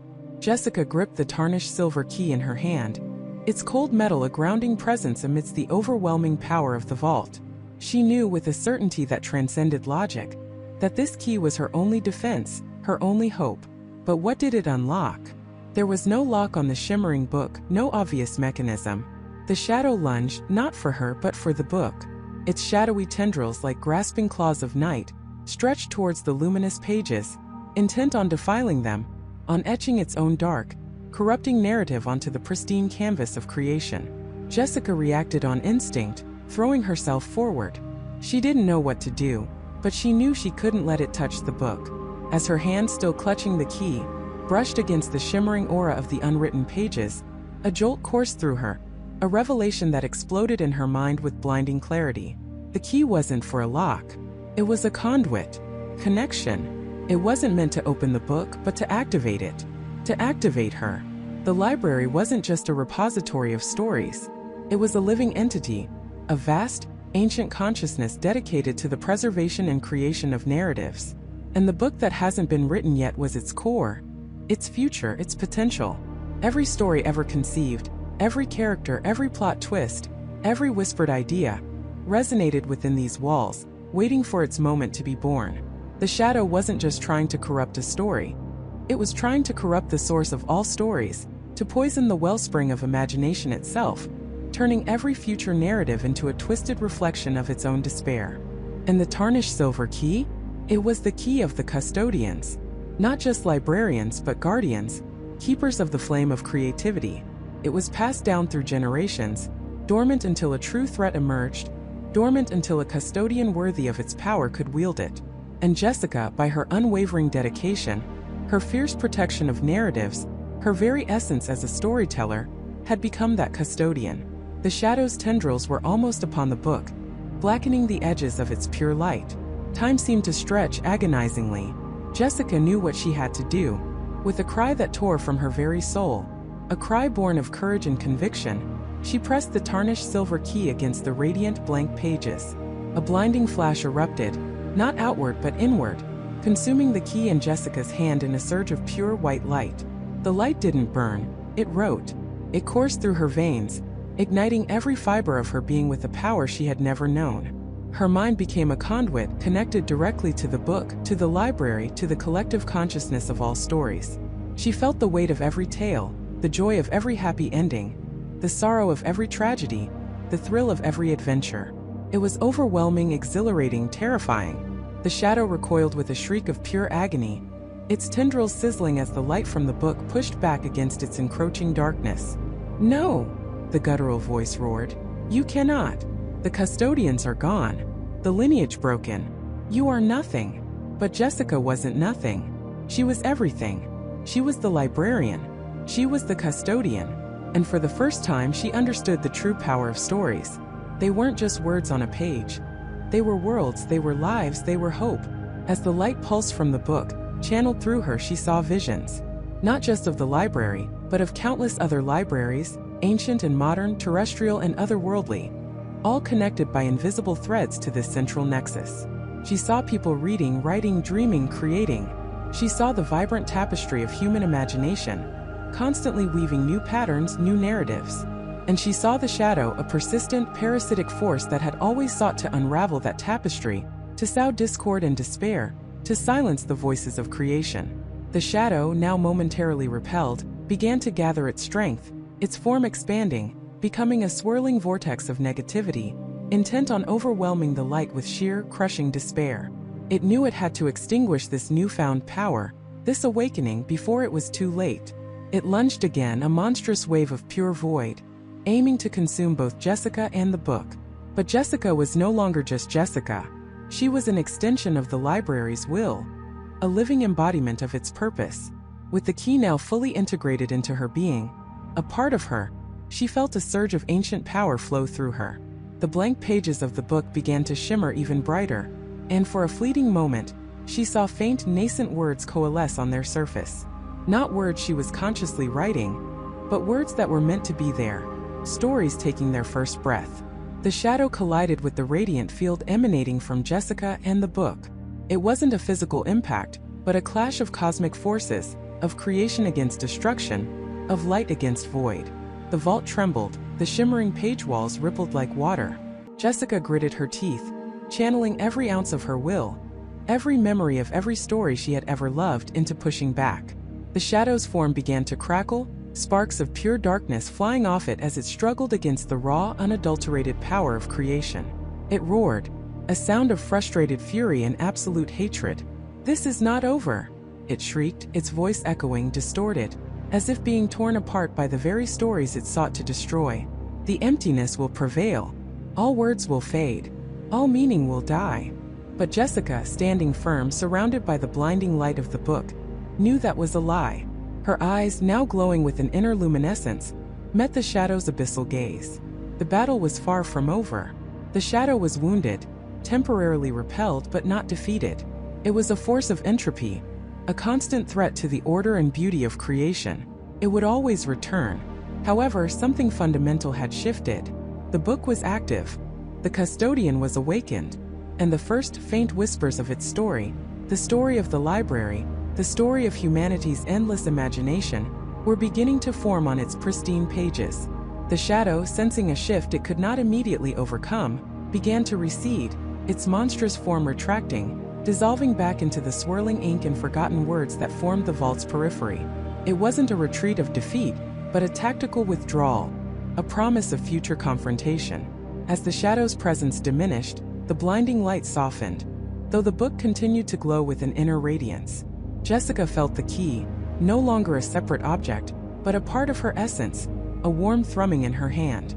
She was exhausted but exhilarated. She had faced the ultimate threat to stories and she had survived. She had activated the book, awakened the true power of the library and herself. But the vault, the book and Jessica's new role were not without their own profound implications. The story was far from over. In fact, it had just truly begun. She looked at the now active book, its blank pages still shimmering, but with a new subtle energy. The threat of the shadow was still real, lurking at the edges of reality, waiting for its next opportunity. And Jessica, the librarian, now the custodian, realized the immense, terrifying responsibility that had just been placed upon her. She was not just protecting books, she was protecting the very concept of storytelling. And she was alone, standing in the heart of the library's greatest secret, with the book that hasn't been written yet, waiting for its story to unfold, and the shadow waiting for its chance to seize control. The weight of all unwritten narratives, all future possibilities, rested squarely on her shoulders. The air in the grand reading room grew heavy, thick with the scent of old paper and ozone, a silent hum vibrating through the ancient shelves. Eleanor felt it, a pressure building not just around her, but within her very bones, a resonance with the vast, unwritten potential of the universe. The book that hasn't been written yet pulsed on its pedestal, a soft, ethereal light emanating from its blank pages, a beacon and a burden. Then the shadows deepened. Not the gentle shifting shadows cast by the setting sun through the arched windows, but something unnatural, something that drank the light, leaving behind a chill colder than any winter night. It coalesced from the corners of the room, from between the towering stacks, a silent, creeping dread that flowed like liquid darkness. The temperature plummeted, and Eleanor could see her own breath misting in the air. It was here. The shadow. It didn't speak with a voice, but with a presence, a cold whisper that bypassed her ears and settled directly into her mind. Asterisk, such a heavy burden, little librarian. All those futures, so many choices, so much chaos. I offer order. I offer peace. A single, perfect narrative dictated by purpose, free from the agony of doubt. Asterisk. Eleanor clutched the ancient key around her neck, its cool metal a small anchor in the rising tempest of dread. Her heart hammered against her ribs, but a strange resolve began to solidify within her. She was no longer just Eleanor Vance, the quiet librarian. She was the guardian of the unwritten, the protector of possibility. Order at the cost of freedom is not peace, she declared, her voice trembling slightly but firm. It's a prison. The shadow rippled, its form vaguely humanoid, yet constantly shifting, like smoke given malevolent sentience. It seemed to expand, filling the vast space, its unseen gaze fixed on the book. Asterisk, freedom is an illusion, a dangerous fantasy. Look at the world, librarian. So much suffering, so much wrong. All because of the boundless, uncontrolled narratives of humanity. One guiding hand, one true story would erase all that. Asterisk. It began to advance, slowly, inexorably, the darkness radiating from it chilling Eleanor to the core. She found herself backing away, instinctively moving closer to the pedestal, putting herself between the shadow and the book. And who would write that story? Eleanor challenged, trying to project courage she barely felt. You? A being of pure negation? You would write a story of emptiness, of nothingness. The shadow paused, its form solidifying just enough to convey a sense of immense, ancient power. Asterisk. I would write a story of absolute potential realized. Every outcome optimized. Every path chosen for its ultimate benefit. No more mistakes. No more regrets. Only the perfect unfolding of existence. Asterisk. As it spoke, Eleanor felt a seductive pull. A whisper of a world without pain, without sorrow, without the crushing weight of bad decisions. A world where every choice was the right choice, predetermined for ultimate harmony. For a fleeting moment, the temptation was immense, a balm to the weary soul. But then she remembered the flicker of a child's uncertain smile, the thrill of a risky venture, the heartbreak of a first love, and the growth that followed. These were not optimized outcomes. They were lived experiences, messy and beautiful. But those aren't our stories, Eleanor whispered, finding her voice again. They're yours. And no story is truly lived if it's not chosen. The shadow let out a soundless roar, a wave of pure force that slammed into Eleanor, throwing her against a heavy oak table. The impact rattled her teeth and she tasted blood. Her vision swam, but she forced herself up, gripping the edge of the table for support. Asterisk, foolish girl. You cling to chaos when order offers salvation. This book, it is the ultimate narrative engine. With it, I can unwrite the past, rewrite the present, and dictate the future. All of it. Mine. Asterisk. It lunged, a tendril of darkness shooting toward the book. Eleanor reacted without thought. She might not be able to fight the shadow physically, but she was the librarian. She knew these halls, these secrets. No! she screamed, a primal sound of defiance. As the shadow's tendril neared the book, Eleanor reached out, not to the book itself, but to the air around it, to the very fabric of the library. She remembered Mr. Henderson's lessons, the ancient texts, the feeling of the library responding to her during her darkest moments. This place was alive, connected to the unwritten. She extended her hand, not as an attack, but as a plea, a command to the library itself. Protect us. Protect the choice. A shimmering barrier, unseen but palpable, erupted around the pedestal, deflecting the shadow's attack. The tendril recoiled, hissing silently as if burned. The book pulsed brighter, its light pushing back against the encroaching gloom. The shelves around them seemed to groan, the very foundations of the library vibrating with a protective energy. The shadow recoiled, its form twisting in frustration. Asterisk, what is this? This resistance.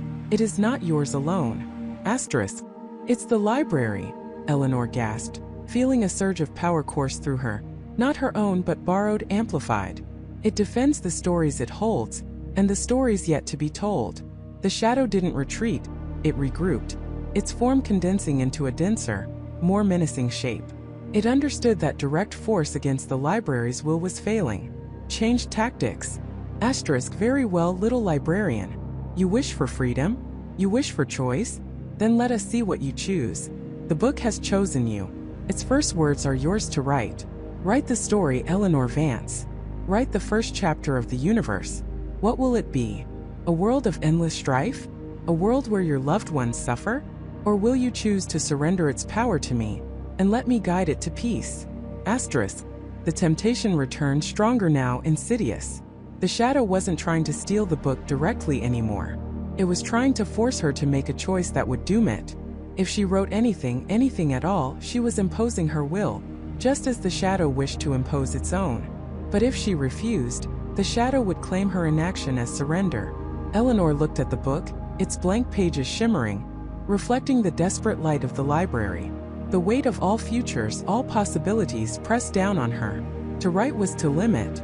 To choose one path was to negate countless others. To dictate a destiny, even a benevolent one, was to steal the agency of every soul. She closed her eyes, taking a deep, shuddering breath. She thought of Michael, her friend, his quiet resilience. She thought of Sarah, her vibrant spirit, always seeking new adventures.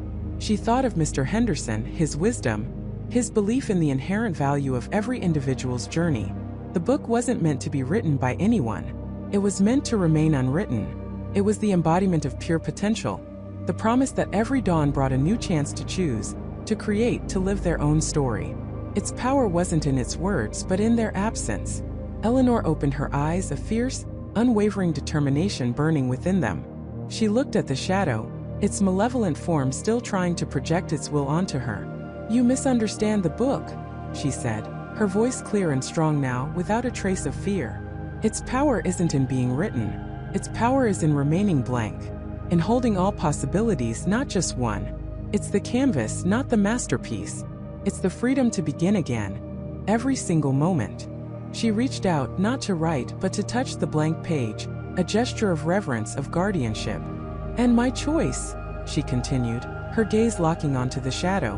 My choice is to protect that freedom, to ensure that no one, not even a force as ancient and powerful as you, ever dictates the stories of humanity. The book that hasn't been written yet will remain unwritten. It will remain the infinite promise. As her fingertips brushed the surface of the book, a blinding flash of light erupted from its pages, not a destructive light, but a pure, radiant energy that resonated with every fiber of Eleanor's being and pulsed through the entire library. It wasn't the light of creation, but the light of potential, of choice, of infinite possibilities. The shadow shrieked, a sound that tore at the very fabric of reality, a sound of pure agony and defeat. The light was anathema to it, the embodiment of everything it sought to control and eradicate. It was forced back, dissolving not into nothingness, but into the deepest, darkest corners of the library, banished to the unseen spaces between the shelves, to the forgotten narratives, where it could no longer touch the vibrant, unwritten future. The light slowly faded, leaving Eleanor standing alone, trembling but triumphant, in the now quiet grand reading room. The book that hasn't been written yet still rested on its pedestal, its pages still blank, but now it hummed with a gentle, benevolent energy. The air was crisp and clean, the oppressive chill gone. The library felt alive, vibrant, as if it had just exhaled a breath it had held for centuries. Eleanor sank to her knees, the adrenaline draining from her, leaving her utterly exhausted. Her hands still tingled from the contact with the book.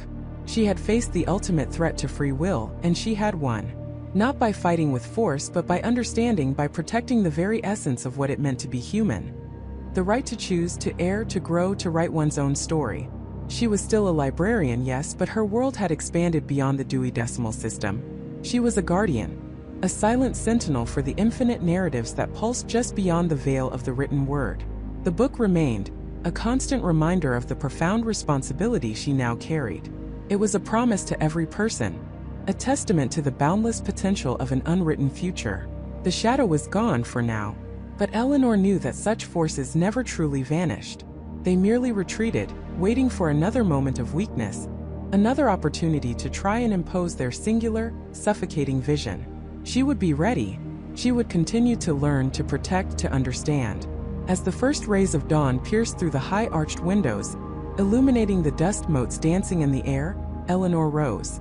The library was quiet once more, but it was a different kind of quiet now. It was a quiet filled with potential, with the silent hum of a million stories waiting to be lived, waiting to be written by the people who owned them. And Eleanor Vance, the librarian, would be there, ensuring that the book that hasn't been written yet, the ultimate symbol of choice and possibility, would forever remain beautifully, infinitely blank. Her watch had just truly begun.